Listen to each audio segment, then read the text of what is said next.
নমস্কার বন্ধু, আমি নমিতা আরও একটি নতুন ব্লগ নিয়ে আমি চলে এলাম।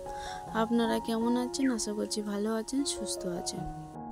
এখন সকাল 5:15 আমি আমার ব্লগটা শুরু করে দিয়েছি। আর এদিকে বেডশিটগুলো এত নোংরা হয়েছে যে আমি কাচবো বলে বার করে নিলাম। আর এদিকে দেখো প্রতিদিনের মতো আমি ঘরটা ঝাঁটিয়ে নিচ্ছি।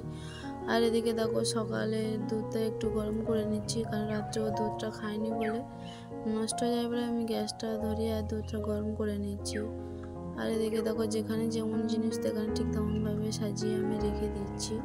গ্রাম অঞ্চলে থাকলে আর কি যেটা হয়, সকাল সকাল উঠতে হয়, উঠে সংসারের কাজ সারতে হয়।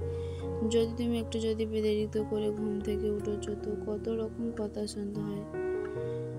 তো যাই হোক, আমি সকাল সকাল উঠে গেলাম এবং আমি আমার কাজটা শুরু করে দিলাম। আর যে বাড়িতে এক সংসারে থাকো প্লাস যদি শাশুড়ি থাকে তো কোনো গল্পই হবে না। যদি একটু দেরিতে ঘুম থেকে ওঠা হয় তো কত রকম কথা না শুনতে হবে। তবে এতদিন তো আমি শুনে এসেছি, আজ হয়তো আমি আলাদা হয়েছি। আমি নিজের সংসারে নিজের মতো কাজ করছি, তবু নিজের মতো নিজে থাকা যায় না, যেহেতু শাশুড়ি এখানেই থাকে। আর এই যে দেখো আমার দুধ গরম হয়ে গেছে, ঘরের কাজ সারা হয়ে গেছে। এবার বাইরে চলে এলাম, বাড়িটা একটু গুছিয়ে নেবো। তো দেখো এই যে ঝাঁটা নিয়ে আসলাম, এবার সব জায়গাটা ঝাঁট দিয়ে পরিষ্কার করে নেবো। বাসি কাজটা তো সারতেই হবে না, ঘরের কাজটা সারলাম, এবার বাড়িটা তো পরিষ্কার করতেই হবে। তো দেখো আমি বাড়িটা একটু ঝাঁট দিয়ে পরিষ্কার করে নিচ্ছি সব জায়গাটা। গ্রাম অঞ্চলে বউ হলে আর কি তোমার কত রকম সমস্যার সম্মুখীন হতে হয়, যেটা কলকাতা বা শহরে থাকলে এটা হয় না। নিজের মতোই নিজেই ওঠো, খাও, থাকো, এটা গ্রামে সেটা হয় না। তুমি হয় শাশুড়ি থাকলে শাশুড়ি বলবে, বা আশেপাশে বড় গুরুজনরা থাকলে তারা তো বলবেই। আর এই যে দেখো আমার ঝাড় দেওয়া কমপ্লিট হয়ে গেছে। আর এই যে আসলাম উনুনের কাছে, ছাইটা তুলবো, যেহেতু খড়ের জালে রান্না হয় তো ওই জন্য প্রতিদিনের ছাই প্রতিদিন তুলতে হয়। আর এই যে দেখো ছাই তোলা আমার হয়ে গেল। এবার আসলাম দরজার সামনে নেতা দিতে, তো এবার নেতা দেওয়ার পালা। আর এই যে দেখো আমি নেতা দেওয়াটা শুরু করে দিয়েছি। তো প্রতিদিন নেতা তোমাকে তো দিতেই হবে, না হলে তো বাসি ঘর যাবেই না। তো এই যে দেখো আমি চারিদিকটা একটু দরজার সামনে ছাড়া একটু বাইরের দিকটা একটু চারিদিকটা একটু নেতা দিয়ে নিলাম। বিয়ের আগে যেটা হতো এই যে নেতা দেওয়া, গোবর দিয়ে গোবর দেওয়া, এটা আমি কোনো দিনই করিনি। আর আজ দেখো আমি কি করছি, আর সব কিছুই করতে হচ্ছে। একটা মেয়ে থেকে একটা বউ যখন হয় না, সব রকম পরিস্থিতির মোকাবিলা তো করতেই হবে। মার ঘরের সামনেটা নেতা দেওয়া হয়ে গেছে। আর জ্যোৎস্না বাবুকে নিয়ে চলে এলো, কারণ বাবুকে আমি ধরলে ও বাসি কাজ সারে আর ও ধরলে আমি সারি, এরকম একটা ব্যাপার। আর এই যে ওকে বললাম তুই বস, ওকে নিয়ে আমি একটু উনুনটাও নেতা দিয়ে নিই বলে ও বসে আছে। আর আমি এই যে দেখো উনুনটা নেতা দিয়ে নিচ্ছি। বাবুকে একজন ওর পেছনে সকালবেলা লাগে, কারণ ও ঘুম থেকে বলে খুব দুষ্টামি করে, তো ওই জন্য আমি ধরলে ও কাজ সারে আর আমি কাজ সারলে ও ধরে, এরকম একটা ব্যাপার। মানে দুজনকে যে কোনো একজন ওর কাছে থাকতে হয়, না হলে হয় না। কারণ আমাদের দুই জায়ের সংসার সবটা আলাদা হয়ে গেছে, ওই জন্য এক সংসারে থাকলে কি হয় বাবা, এক জায়গায় কাজ, যে কোনো একজন ওকে ধরে রাখলো, একজন বাসি কাজ সারলো। এই জায়গাটা তো সেটা তো না, ওর সংসারের কাজ আলাদা, আমার সংসারের কাজ আলাদা। ওই জন্য আমি আমার কাজটা আমি সেরে নিচ্ছি। তো ওই জন্য ওকে নিয়ে ও বসে আছে, আমার কাজ সারা হয়ে গেলে এবার আমি বাবুকে নিয়ে বসবো, এবার তারপরে ও কাজটা সেরে নেবে। তো এই দেখো আমি উনুনটা এই যে পুরোটা প্রায় নেতা দেওয়া হয়ে গেল এবার। তো এবার একটু থালা বাসন আছে, ওইগুলো এবার মেজে নেবো। তার এই দেখো একটু থালা বাসনগুলো মাজতে চলে এলাম। আর এই যে বালতিতে জল তুলে নিয়ে আমার বাসনগুলো মাজতে হয়, তো খুবই তো কষ্ট হয়। এই যে জল তুলে আমার একটুও পছন্দ হয় না, এই জলে না ঘাটে বসে ভালো করে জলে না ধুইলে মনটা ভালোও লাগে না, যেন মনের ভেতরে কেমন একটা খুঁতখুঁতানি বোধ থেকেই যায়। তো যাই হোক, পরিস্থিতিতে তো সব কিছু মানিয়ে নিতে হবে, তো সেরকমভাবেই মানিয়ে নিচ্ছি।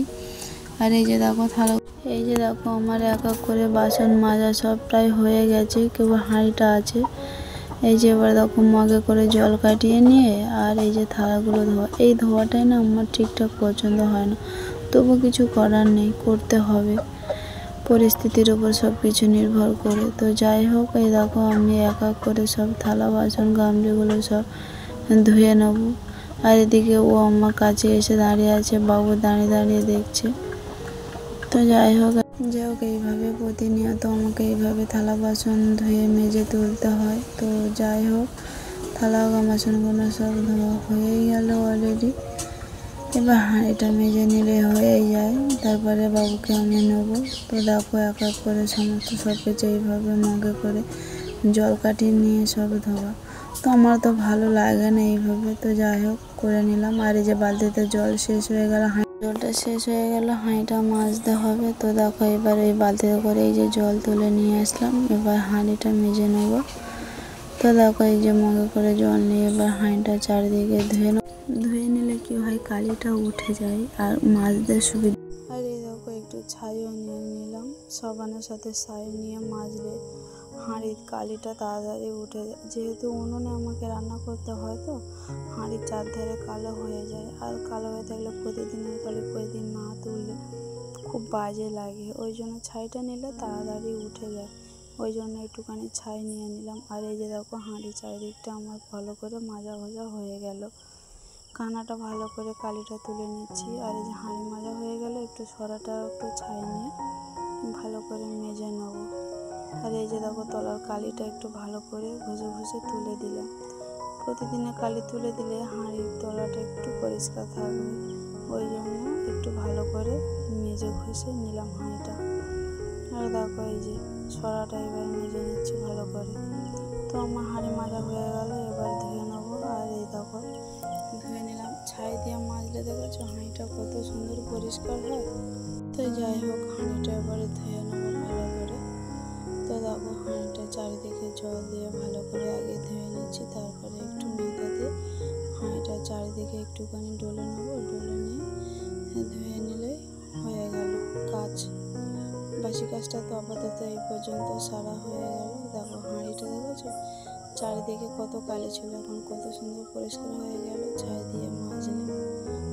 আর এই যে আমার ধোয়া ধাই হয়ে গেল সব কিছু। এবারে আমি হাত পা ধুয়ে পরিষ্কার করে নিয়ে এবারে উঠে যাব, রেখে এবার হাঁড়িগুলো রেখে দিয়ে এবারে আমি বাবুকে নিয়ে নেবো আর ও গিয়ে এবার কাজটা ছাড়বে। দেখো হাঁড়ি ধোয়া আর শেষ হয় না। আর এই যে চলে এলাম অলরেডি, তাকে নিয়ে আমি বসে খেলছি। আর তার ভাবটা দেখো সে কী করছে, দেখো খেলছে বদলটা নিয়ে। আর এই যে দেখো ফোন চাইছে, আমি ভিডিও করছি আর সে ফোন চাইছে আমাকে।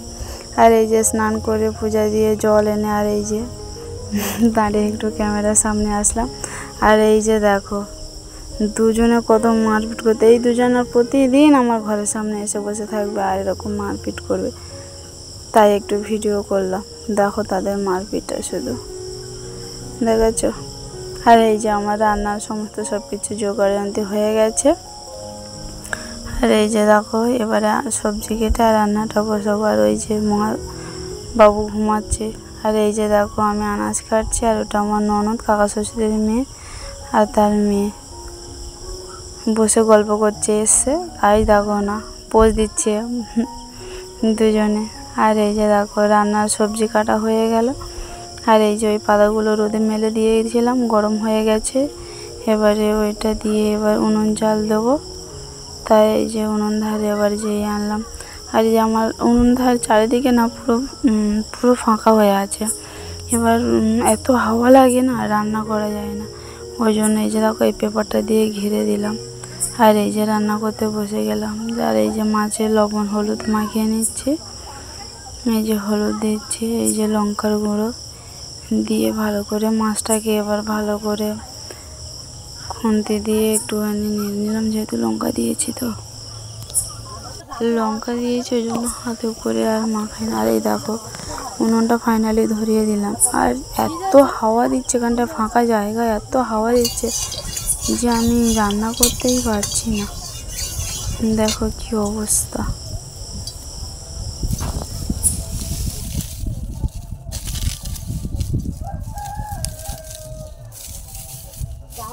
যাবে না, ডাকছে, ডাকছে। আর এই যে দেখো রান্না বান্না হয়ে গেছে। এবারে আমি বাবুকে নিয়ে নেবো। আর বাবু ঘুমাচ্ছে। আর এই যে দেখো আমার রান্নার সমস্ত সব কিছু জোগাড় যন্ত্র হয়ে গেছে। এবারে আমি বাবুকে নিয়ে নেবো। আর এই যে আমার ধোয়া ধাই হয়ে গেল সব কিছু। এবারে দাদা যায় না, দাদা যায় না,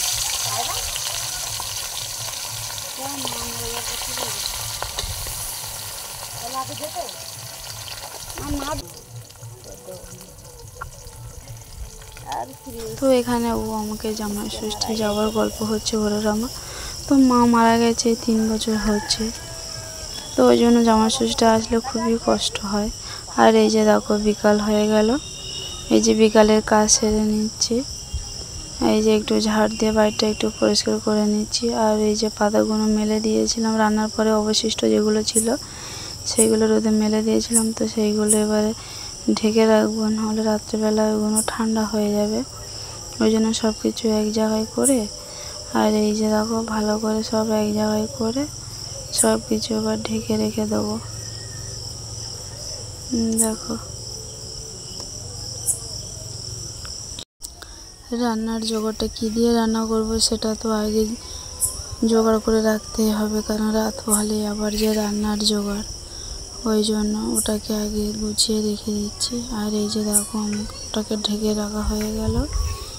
আর এই যে দেখো বিকালে এবার জামা কাপড়গুলো তুলে এবার জামা কাপড়গুলো এক এক করে পাটে পাটে ভাঁজ করে এই যে রেখে দিচ্ছি। আমার আজকে জামা কাপড়গুলো সার্ফ দিয়ে কেচেছিলাম, তো সেই কারণে সেইগুলো একটুখানি ভাঁজ ভাঁজ করে এই যে তুলে রেখে দিচ্ছি।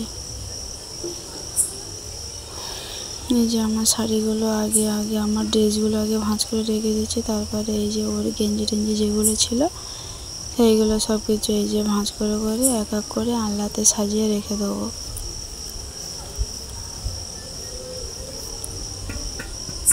তো সংসারে কাজের তো শেষ নেই, কাজ তো এক নাগার হতেই আছে, এই কাজ না সেই কাজ, সেই কাজ না এই কাজ। তো দেখো জামা কাপড়গুলো গোছানো হয়ে গেলে এবার আমার শাড়িগুলো আমি আলনাতে রেখে দেবো। দিয়ে এবার যেহেতু আজকে বেডশিট বালিশের রড সব কেচেছিলাম, তো সেটা আগে সেইগুলো আগে রেডি করব। তো এই দেখো আমি বালিশের রডগুলো নিয়েছি, বালিশের রডগুলো নিয়ে এই যে বালিশে এবার বালিশগুলো লাগিয়ে দেবো। এই যে দেখো বালিশের রডগুলো লাগিয়ে দিচ্ছি। বালিশের রডগুলো লাগানো হয়ে গেছে, এবারে বেডশিটটা এবার ভালো করে এই যে দেখো নিচে একটা তোষক আছে, তো সেটাকে তার উপরে বেড করা আছে, সেই বেড কভারটা ঠিক করে নিলাম, নিয়ে তার উপরে আরেকটা তোষক আছে, তার উপরে এই বেড বেডশিটটা লাগিয়ে পেতে দেবো। তো দেখো এই বেডশিটটা এই যে পেতে দিচ্ছি চারিদিকে, সব একা না অনেক টাইম লেগে যায়। তো দেখো ওইদিকে চারিদিকে সব কিছু ঠিকঠাক করে দিয়ে আসলাম।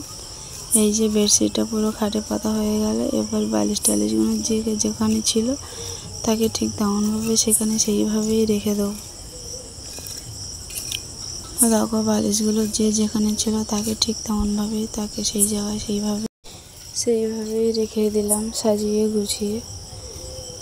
কিছু হোক আর না হোক, আমার বিছানাটা খুব নোংরা হলে আমার ভালো লাগে না, তো বিছানাটা পরিষ্কার থাকলে খুব ভালো লাগে। তো সেখানে দেখো বিকালে কাজ সেরে কত ঘাম হচ্ছে, এত গরম হচ্ছে, এত গরম কি বলবো, পুরো গা ঘেমে গেলাম। আর এই যে দেখো জবা ফুলের পাতা তুলছি বিকালে, ও আমাকে বললো একটু জবা ফুলের পাতা তুলে একটু ভিজিয়ে দেবে, তো সেই কারণে দেখো জবা ফুলের পাতা তুলে এই যে জল ঢেলে পাতাগুলো একটা একটা করে ভালো করে বেছে নেবো, ভালো করে ধুয়ে নেবো। তো দেখো জলে ধুয়ে আর বেছে বেছে নিচ্ছি পাতাগুলো।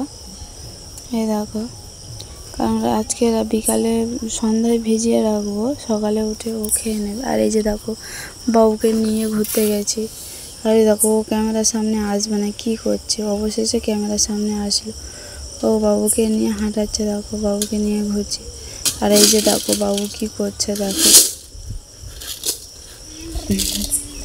ও খেলছে।